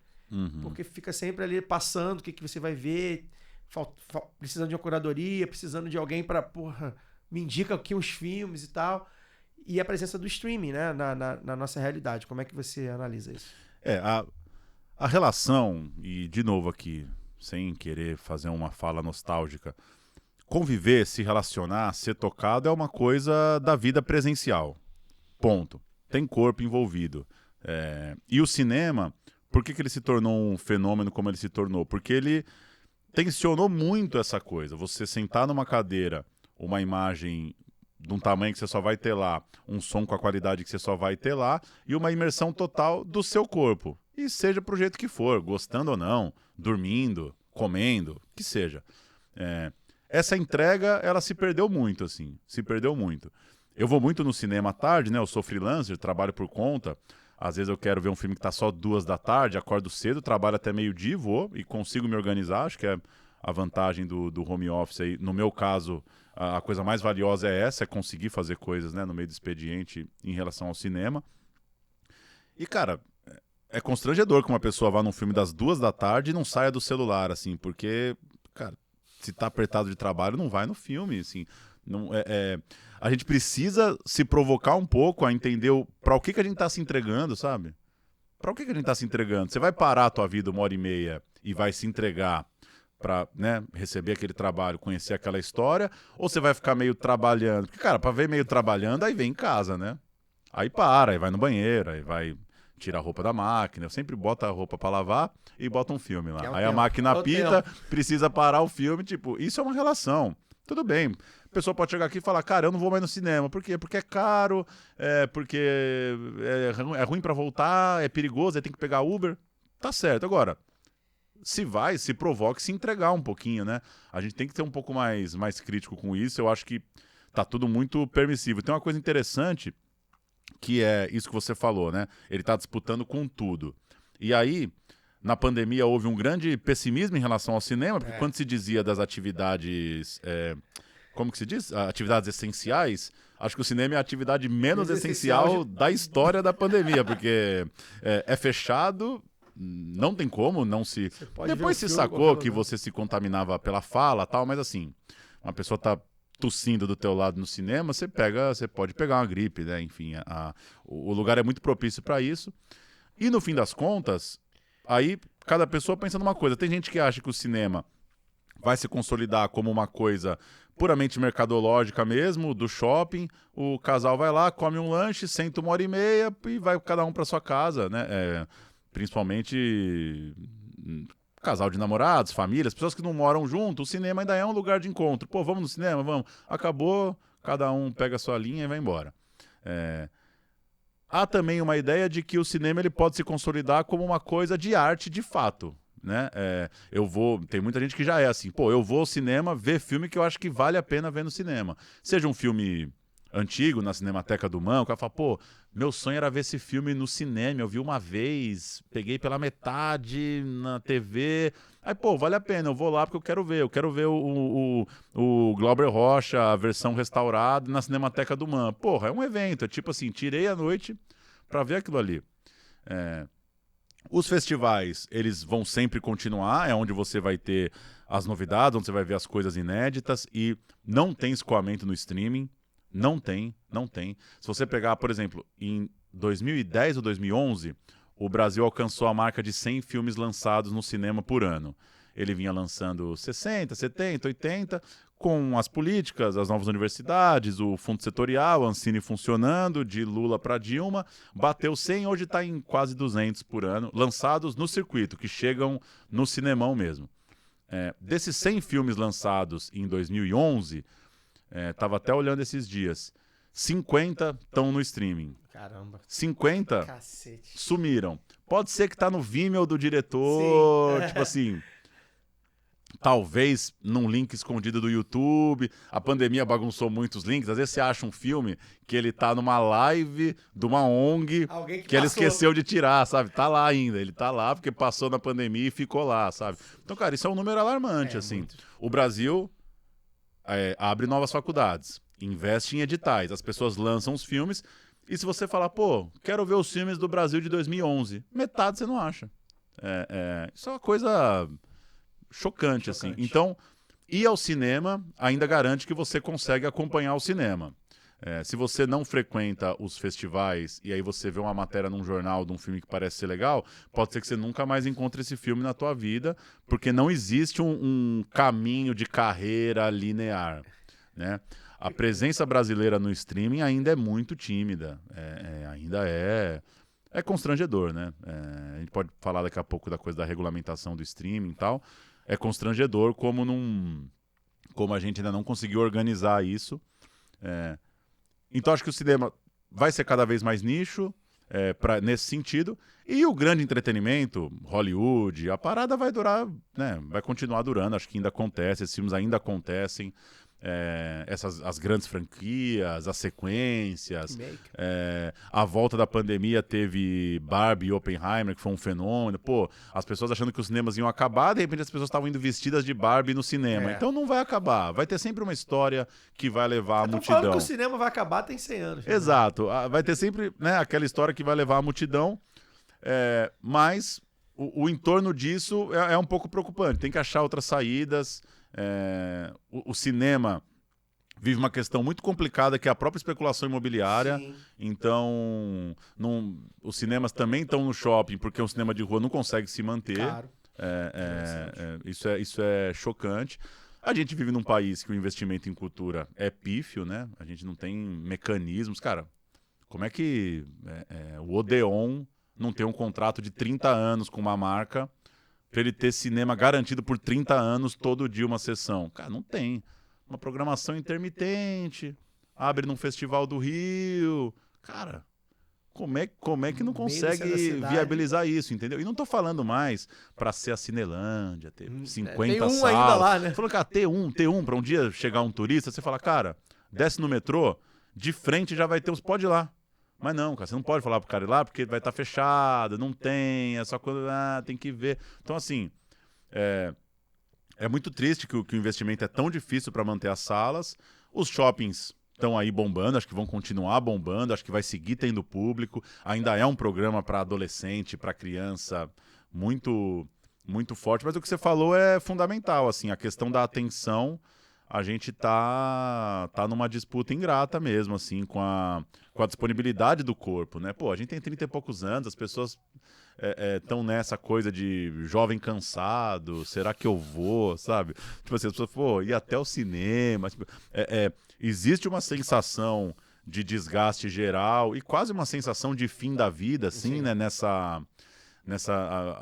Acho que o momento de uma crise do capitalismo, ela tá batendo na gente como nenhum outro bateu, numa coisa mais de um sentimento mais pessoal, mais de estar caminhando para um abismo, de fato, de estar na beira do abismo, de estar caminhando para um colapso, né? Ambiental, do mundo do trabalho, da grana. A gente é uma geração que acha que vai ser tudo uns velhos fudidos, porque não consegue guardar dinheiro. Então, assim, tá dentro desse grande caos que ele vem muito por conta do capital, por conta do mundo que a gente vive. A gente precisa se interessar por imaginar, cara, por dar uma viajada. E aí vai ser o cinema, a literatura, porque se a gente também ficar trabalhando, deitado no sofá e achando que a vida tá uma merda, a gente tá fudido também. E aí é o desafio do nosso tempo, assim, né? Se dispor a essa imaginação, assim. Pagar pra ver, né, cara? Pagar pra ver e eu acho que o cinema é uma ótima companhia pro mundo que a gente vive, assim, pra essa descrença geral de futuro, sabe? Pra essa sensação de um cansaço generalizado, assim. Sair um pouquinho, né? Sair um pouquinho. Claro que nem todo mundo consegue, é caro, é longe, sei de tudo isso, mas estou falando em relação ao sentido da parada e pode até ser em casa também, né? É uma parada de imaginar mesmo, de viajar um pouquinho e sair dessa coisa toda. Vamos falar sobre, você falou da regulamentação dos streamings, é um papo que a gente também tem bastante. A gente viveu um momento de ataque direto à cultura no Brasil, dos governos de extrema-direita, primeiro Temer, depois Jair Bolsonaro. Era um ataque direto mesmo, os caras não falavam explicitamente que cultura não era isso que vocês estão fazendo, e não vai dar dinheiro, não vou ter edital, não vai ter nada. E aí vem o governo Lula, inclusive com o mote da cultura, porque é um governo na época da eleição, e historicamente o PT e os partidos ligados ao PT são governos que estão ligados às pessoas da cultura como um todo. E tá aí há 2 anos e meio patinando um pouco pelo que a gente tem visto aí em alguns temas de cultura, né? Seja porque pegou uma herança muito complicada, né? E esses dias até o Sidônio, que é o secretário de comunicação lá do governo, falou que um dos erros do governo é não ter deixado explícito para as pessoas o que estava encontrando, né? E eu acho que talvez o Ministério da Comunicação seja um dos principais, né? E o da Cultura também. Foi devastado, acabou mesmo, né? Seja por falta de vontade política, ou por articulação política do mercado, ou por conflito de interesses, né? Como é que você tem analisado essas políticas públicas? Com que a gente avançou? Você agora já reclamou aí. O que a gente pode fazer para avançar mais? A regulamentação do streaming está na pauta, né? É um negócio que os profissionais do mercado falam muito. O governo andou falando um pouco mais, né? Na ideia de, realmente agora vai, né? Mas como é que você vê isso? O streaming, só para explicar assim de forma geral, né? As empresas estrangeiras chegaram no Brasil, colocaram os planos de assinatura e a banda tocou e sem nenhuma... Era uma coisa nova. Acontece, né? As coisas surgem. Casa de aposta tá aí. A coisa surge para depois entender como é que organiza. Acontece que o streaming já está regulamentado, por exemplo, há uma década na União Europeia. Não demorou muito para a França, para a Itália sacar que, beleza, você quer vir aqui pegar a grana da nossa galera que gastava em outras coisas, só que a gente vai organizar como é que esse faturamento volta para a população. Normal. O Brasil tem um imposto chamado Condecine. Ele é o imposto que salas de cinema, canais de TV pagam pelos produtos de audiovisual e que vão gerando um fundo chamado Fundo Setorial do Audiovisual, que é o que fomenta as políticas públicas. Então, quando chega um canal a cabo no Brasil, chegava, né? Não sei se estão chegando novos, mas chegava, Ele sabia que ele tinha que pagar. Pô, então, quando eu passo esse filme, tem uma porcentagenzinha desse licenciamento e dessa exibição que vai para esse fundo vira edital para o audiovisual brasileiro. Mecanismo como acontece em vários países. Todo cinema de todo país do mundo tem incentivo público. Não existe. Hollywood não é uma indústria 100% privada. Não existe uma grande indústria cultural sem incentivo do Estado. A cultura, né, não é um mercado valioso para instituições Exatamente. privadas, né? E aí ela é até usada por cada país do jeito que, né, de interesse no momento. Só vê a Coreia do Sul que alcançou com isso. O que a regulamentação do streaming pensa? Que o streaming, as empresas têm que começar a pagar o Condecine, porque a Fox paga, a HBO paga, os canais a cabo pagam, e eles precisam pagar. Falou-se em um momento em 3% o imposto, o governo chegou a 6%, as entidades do setor querem chegar a 12%, sendo que esse 12% de imposto pode ter descontos, variações, a depender do teu streaming. Ela não vai cobrar o mesmo do Netflix do que do streaming lá do governo da Paraíba, que tem o streaming próprio dos filmes da Paraíba, obviamente. Então tem uma modulação desse imposto, mas o que as entidades gostariam é que chegasse a 12% e organizar a porcentagem que precisa ter de produção nacional. Isso tem, por exemplo, na França, na Itália, está na casa dos 20%, 25%. Então, beleza, a Netflix quer estar na França? Quer estar na França. Quanto ela fatura, bate lá, 20% desse faturamento é para filme francês. Eles têm que produzir os filmes lá. Hoje não tem nada disso no Brasil, a ponto de uma empresa como Netflix, por exemplo, ela pode anunciar que vai fazer uma série no Brasil, ela pode cancelar na véspera, se ela quiser. Ela não tem obrigação hoje de fazer nada. Ela pode falar que esse ano não vai abrir câmera no Brasil e tudo bem. Os levantamentos mostram que mais ou menos 75% dos lares brasileiros assinam algum desses streamings, desses que são chamados os de assinatura de fato. Porque alguns são vinculados a outras contas, mas assinatura, Netflix, Disney Plus, coisas que você de fato assina, né? Esses maiores, a Amazon, coisa e tal. Então é muita gente gastando grana nisso.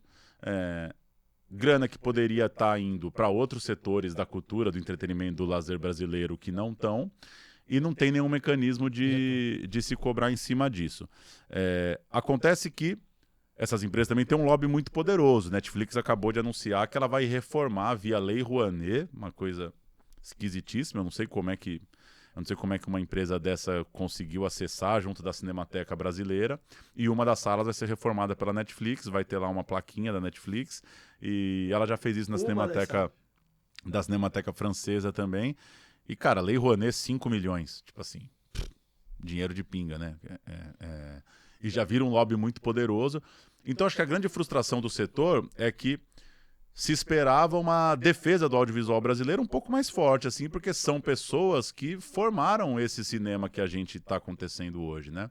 Que a gente vivencia hoje. Do governo Lula para o Dilma ali também aconteceu a lei da TV a cabo. Por exemplo, antigamente você ligava lá na Sony, Warner, só passava Plantão Médico e Friends. Hoje a TV a cabo ela é obrigada a ter conteúdo nacional e no horário nobre. Então tudo bem, você quer ter seu canal na Claro, na NET? Pode ter. Mas tem que passar coisa brasileira. Tem que passar. Então são coisas que, como você falou, a direita, o conservadorismo bateu muito, as pessoas não entendem a necessidade de ter cota de tela e de ter, né, uma reserva para filme brasileiro no cinema, por exemplo. As pessoas acham que se o povo quer ver Homem-Aranha, tem 10 salas, bota o Homem-Aranha nas 10 salas. Demanda. Né? Existe esse... A gente precisa combater esse conservadorismo que reconhece, como você falou, a cultura como algo menor e como coisa de vagabundo, do que seja. Então a regulamentação organiza o Condecine, garante uma cota de um investimento obrigatório em produção nacional, garante um investimento obrigatório em produção independente nacional. Também não adianta a Rede Globo fazer uma parceria com a Amazon e o dinheiro cair tudo e ela comprar de novela. Não adianta. Então, produzir novos produtos audiovisuais de produtoras também menores, médias, independentes, e começar a aumentar esse catálogo. Eu até anotei aqui que eu queria te falar que isso é chocante. Eu abri em casa para lembrar. Netflix, no balanço da Ancine de 2024, tem 7.300 títulos. São mais ou menos 200 brasileiros. Tem 3% de conteúdo brasileiro. Tem mais coreano e turco do que... Com certeza tem. E esse número caiu de 2023 para 2024, 16%. Então, assim, não tem a mínima preocupação de também ter uma relação com o país que você tá. E no top 5 dos streamings hoje, Amazon, Netflix, Globoplay, Max e Disney, você tem 7% de conteúdo nacional. E como eu te disse, se você pegar o recorte, por exemplo, de 2011, dos 100 filmes lançados em 2011 nos cinemas brasileiros, os 100 filmes brasileiros lançados em 2011, 50 estão no streaming. Então, esses streams, eles não têm nenhuma preocupação também de ser uma memória do cinema brasileiro ou um acervo. Eles estão só naquela coisa direta. Outro problema, desses conteúdos brasileiros que estão nessas principais páginas de streaming de assinatura, essas 5 que eu falei, 80% são de Rio e São Paulo. Então tem um problema mais grave ainda, porque, cara, se a Netflix tem só 200 e poucas coisas brasileiras e a gente tem uma média de 80% Rio e São Paulo, aí lá os documentos da Ancine são muito bons. Quem quiser entrar é só procurar lá Oca Ancine, né? Que é o observatório. Cara, você tem tipo assim, uma produção de Rondônia em todos os streamings do mundo. Tem uma de, sei lá, do Pará, sabe? Metade dos estados brasileiros tem menos de 15 produções nos streamings. Então, cara, tem um Brasilzão aí pra você, tipo, passear e fazer correr. A TV a cabo fez isso. A TV a cabo, ela precisou comprar esses filmes. Precisou se coçar. A HBO precisou falar, opa, eu preciso comprar filme brasileiro. Eu não posso só ficar passando aqui o Harry Potter pra sempre, se eu quiser. E isso fomentou o mercado, virou um lugar para passar os filmes. Então a regulamentação é para o mercado girar. Tá tarde já, né? Cara, tá muito tarde, tá muito lento. E acho que o setor cansou um pouco desse lobby tão poderoso. É como se... É isso, as pessoas tinham a sensação que, cara, um novo governo, um novo Ministério da Cultura vai chegando na pauta urgente. A gente ficou 6 anos sem ministério, fechou com o Temer, né? Depois voltou um pouquinho e tal. Pegar o governo Bolsonaro, 4 anos pelo menos. E não rolou. Vai rolar. Tem um projeto que está na Câmara, tem um projeto que está no Senado, vai se chegar num bem bom. Obviamente, infelizmente, o Brasil não tem essa postura também um pouco mais firme, como outros países têm, como o Uruguai teve, por exemplo, quando o Spotify teve que sair do Uruguai, porque, podem chegar, as novas empresas vão chegar na nossa economia, mas a gente precisa conversar sobre isso, né? Então, se esperava mais força, mas vai rolar, e eu acho que vai vir um momento bom, porque é isso, cara, vão ter que comprar conteúdo, vão ter que olhar lá a lista do festival, pegar e falar, pô, teu filme já tem algum contrato? Bota teu filme aqui e tal, que é o que não rola hoje. Hoje, sei lá, um filme ganha Mostra de São Paulo, Festival do Rio, a Netflix não tem interesse em ter aquele filme, saca? É um negócio meio chocante, assim, porque tá na mão deles, e um monte assim. de enlatado aqui, a gente precisa ficar... E não tem esse interesse de fazer acontecer, assim. Mas vai rolar e... Espero que a gente se livre dessa coisa, né? Como você disse, de um resquício aí de um governo de direita que não entende a necessidade dessas coisas. Sim. Que acha que isso é coisa de comunista, que uma reserva de mercado é uma coisa pobre, menor, que está obrigando a pessoa a ver conteúdo nacional. Cara, é isso, tem 7 mil títulos na Netflix. Não é que você tem que ser obrigado a ver filme brasileiro. Mas o Brasil... tá botando essa empresa de pé, cara. O Brasil é o segundo país com mais assinatura de streaming no mundo. O Brasil faz essas coisas acontecerem. O Brasil tá bancando lá o Round 6. A gente, é o nosso dinheirinho aqui. É o que eu falei. 75% das casas de um país fudido como o nosso estão pagando essas coisas, cara. E é uma volta mínima, justa, e espero que a pressão das entidades consiga fazer subir mesmo a maior porcentagem possível de que essa cota do imposto conseguir chegar, vai ser melhor para a indústria nossa e acaba sendo para todo mundo, né? Acaba sendo geral. Pra gente amarrar o papo e finalizar, Pauleta, você ministrou aí um curso, não sei se é curso, workshop, não sei como é que você chamou, sobre documentários voltado ao futebol, né? Ao esporte ou futebol? Futebol, né? Futebol. E o Brasil... Eu lembro que, eu não sei se essa máxima ainda continua valendo, mas durante um tempo eu ouvi muito a máxima que não se conseguia criar um grande filme de futebol no Brasil. Eu não sei se você concorda, se discorda, você pode falar, mas eu ouvia isso e se falava isso mesmo, né? Ah, não teve a grande produção ainda de futebol. Era difícil, até para as novelas, para o audiovisual como um todo, retratar o futebol como ele de fato era, né? Mas em termos de documentário ou de filmes biográficos, a gente andou, pelo menos nesse século, acho que a coisa andou bastante, né? A gente viu bastante com atores globais fazendo, enfim, o futebol, se não como principal protagonista, mas como pano de fundo, acho que a coisa andou aí dos últimos anos. Queria que você falasse um pouco da tradição do Brasil nesse campo farto, né? A gente ficou aqui 1 hora falando de futebol e de como, não só de campo e bola, né? De como o futebol conversa com tudo, que acho que é um grande barato de conversar contigo. É isso, né? Não é o futebol só aqui, né? É o futebol como uma válvula da sociedade e o cinema como outra, né? Como é que eles interagem, né?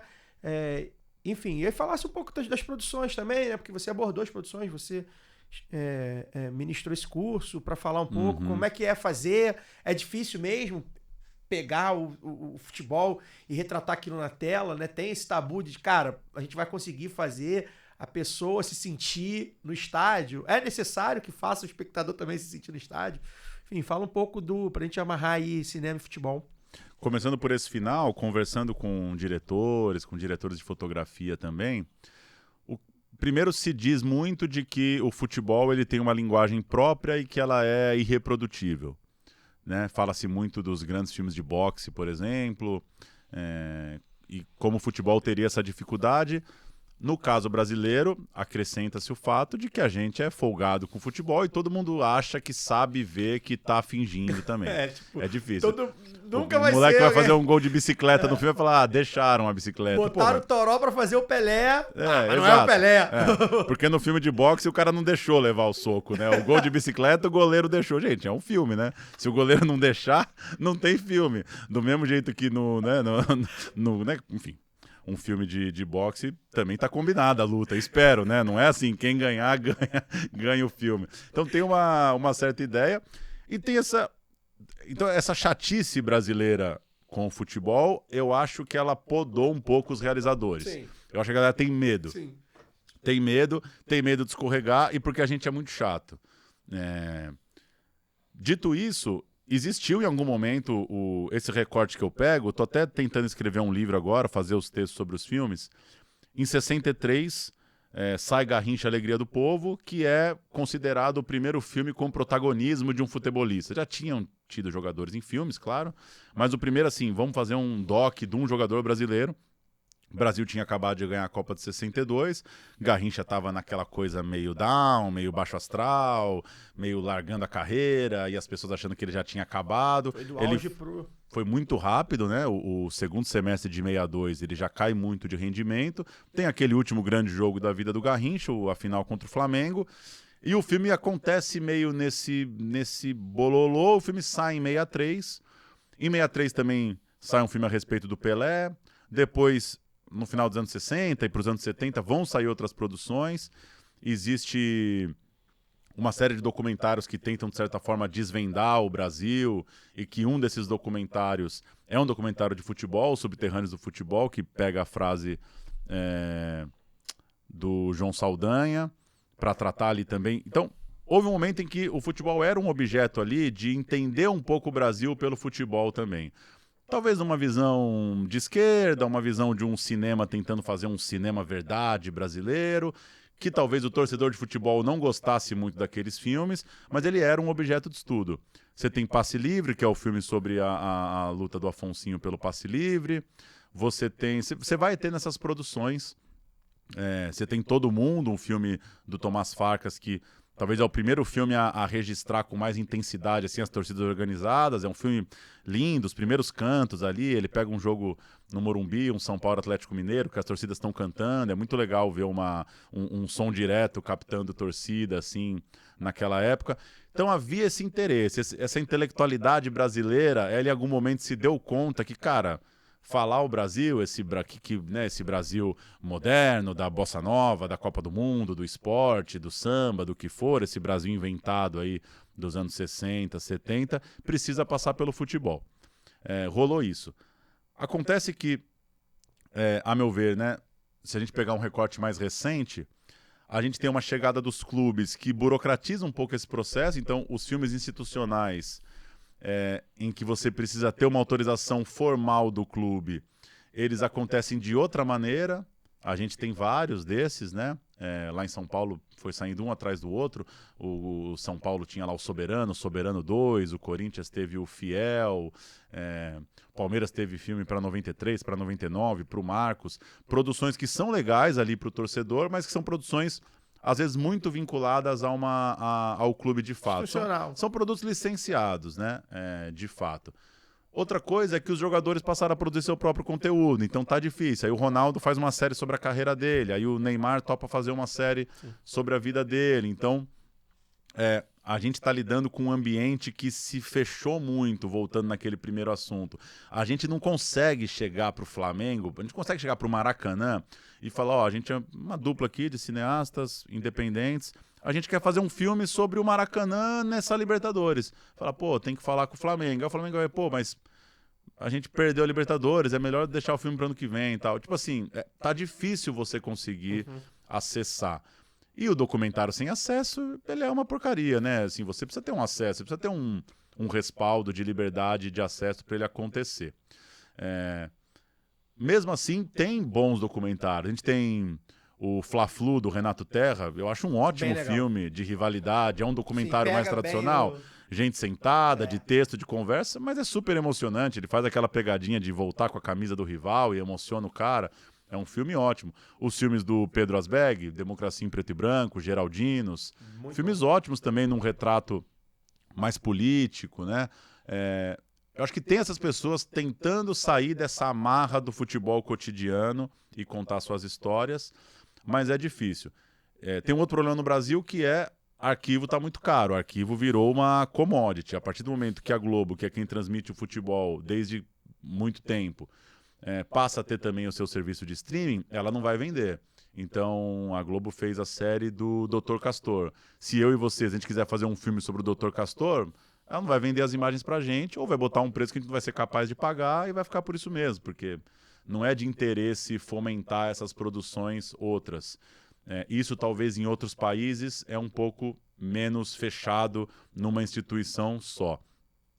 Mas eu acho que tem um caminho muito interessante. Eu tento pegar esses 60 anos aí, desse filme do Garrincha até o que está sendo feito hoje. Eu acho que tem coisa boa saindo no streaming, sim. Acho a galera do futebol muito preguiçosa também. Não vou ver a série do Neymar porque é chapa branca. Não vou ver o filme do Ronaldinho Gaúcho porque o Ronaldinho Gaúcho é um chato. Assim, então você não vai ver nada também, porque assim, os personagens estão aí. E eu acho que todas essas produções têm coisa ali para ver. O cinema tem essa magia diferente do jornalismo, diferente de uma reportagem do Esporte Espetacular, que é você conseguir reconhecer coisas que estão acontecendo ali no extracampo, no subtexto. E todas essas produções têm.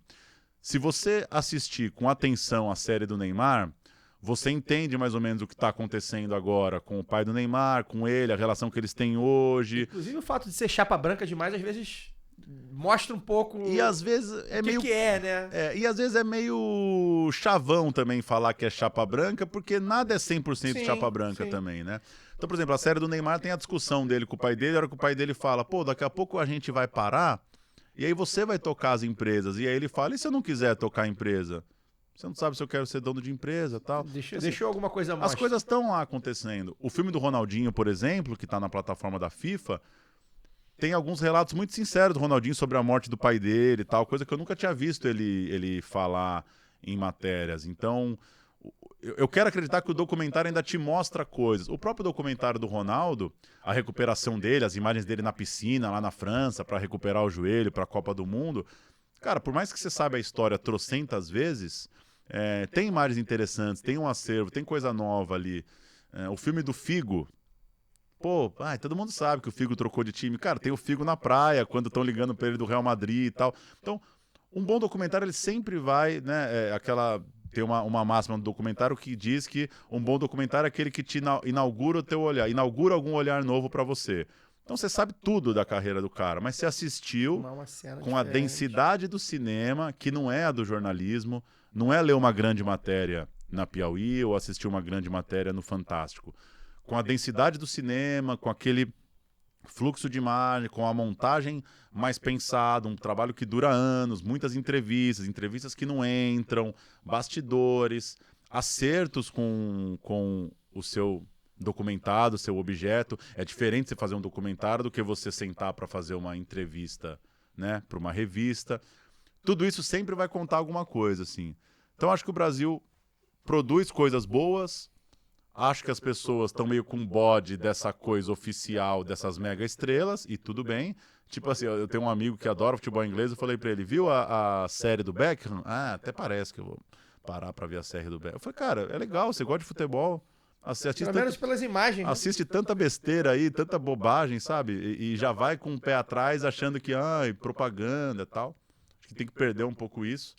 E eu acho que o Brasil tem que perder um pouco o medo de filmar futebol mesmo. Tem boas coisas, tem gente filmando futebol de várzea, tem uma confusão do futebol da TV com o futebol do cinema, que às vezes é difícil de escapar, né? As pessoas precisam entender que o futebol que elas vão ver no filme não é o 4K do Sport TV e nem é para ser, então tem que bancar isso também. Mas eu acho que é um assunto muito interessante, assim, como que essa linguagem do documentário ou a da ficção que seja consegue trazer a gente para a emoção do jogo. E eu gostaria que o cinema brasileiro fizesse mais, né? E que a galera do futebol bancasse um pouco mais. Também não adianta sair a ficção do Gabigol e todo mundo falar, nossa, olha esse ator, o cara nem sabe jogar bola. Tipo, cara, assim, se deixe levar por uma obra de cinema também, sabe? Não é imitação. Sabe? Não é reality show, né? Não é pra reproduzir o que é o jogo. Mas tem coisa boa, cara. Tem coisa boa. Eu gosto do tema. Bem, agradecer a todos que estão Falei assistindo. muito, né? Falo ótimo, muito, né? Você viu. Por mim, ficava mais 3 horas com vocês. É isso. Por isso que eu gosto de ir pro bar com ele, no WhatsApp. É maravilhoso. Pauleta faz a gente refletir sobre muita coisa.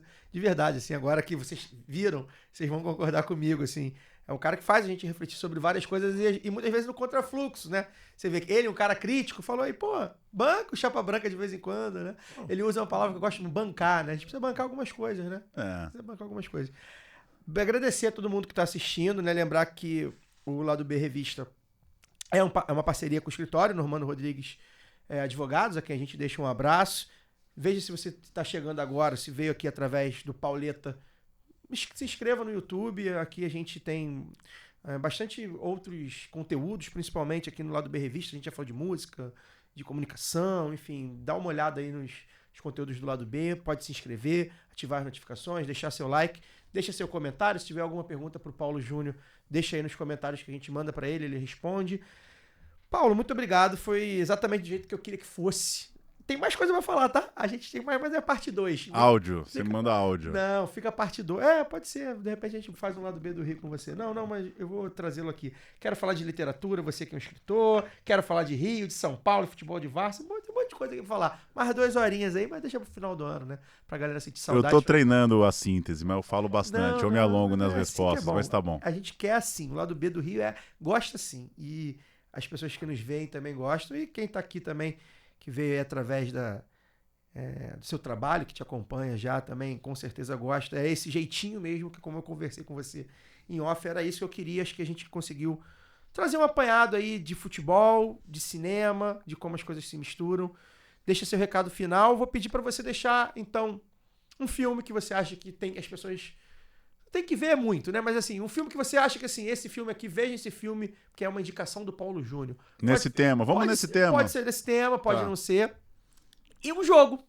Um reprise de um jogo velho. Que isso, hein? Obrigado. Obrigado você. Valeu, um prazer estar aqui. Tanta gente boa passando. Cara, um filme... Eu vou com esse primeirão, então, com o que abre essa história. Garrincha Alegria do Povo, de Joaquim Pedro. Filme que estreou em 63 em várias salas do Rio de Janeiro. Então a gente está falando de acesso e tal. O Brasil tinha o melhor futebol do mundo em 63, Campeonato Carioca, o torneio Rio-São Paulo eram provavelmente... Paulista, Carioca, Rio-São Paulo, eram provavelmente os melhores campeonatos de futebol do planeta, e você podia sair do Maracanã e ver o filme do Garrincha no cinema ainda, fosse no centro do Rio, fosse lá agora onde eu estou morando, onde era uma Cinelândia da Zona Norte, ali na Praça São Penha, na Tijuca. Fica um Garrincha Alegria do Povo. Eu acho que é um bom filme para se pensar essa relação com o objeto, como abordar o Garrincha, um cara tão peculiar e que nem sempre se mostra com as palavras, né? O filme não tem o Garrincha falando tanto. Talvez ele não seja um cara tão de falar, seja mais de assistir. E um jogo velho, cara, pô, eu gosto de ver jogo velho, aí você me pegou numa boa. Às vezes eu vou tomar café, eu abro lá um jogo velho. Sabe um jogo que eu gosto muito? Grêmio e Hamburgo, a final do Mundial. Renato. Mário Sérgio, o Vesgo, final do Mário Sérgio, como jogava a bola, hein? Como jogava a bola. Eu vou ficar com esse. Pra não falar do meu time, você tá de bobeira aí, tem um tempinho pra ver um jogo. Grêmio e Hamburgo, final do Mundial. Renato e Mário Sérgio jogando fino. Os mundiais são uma delícia de assistir, né? Dos anos 80, dos anos 70. Aquele clima, esse encontro japonesa. E autoestima do time brasileiro, Sim, né? O chegando Grêmio, lá como o Mário bam, Sérgio bam, bam. pegando os alemão, mata no peito, gira, coisa linda. Eu vou com esse jogo aí. É isso, então a gente fica por aqui. A gente espera vocês aí no próximo episódio do Lado B Revista no mês que vem. Valeu!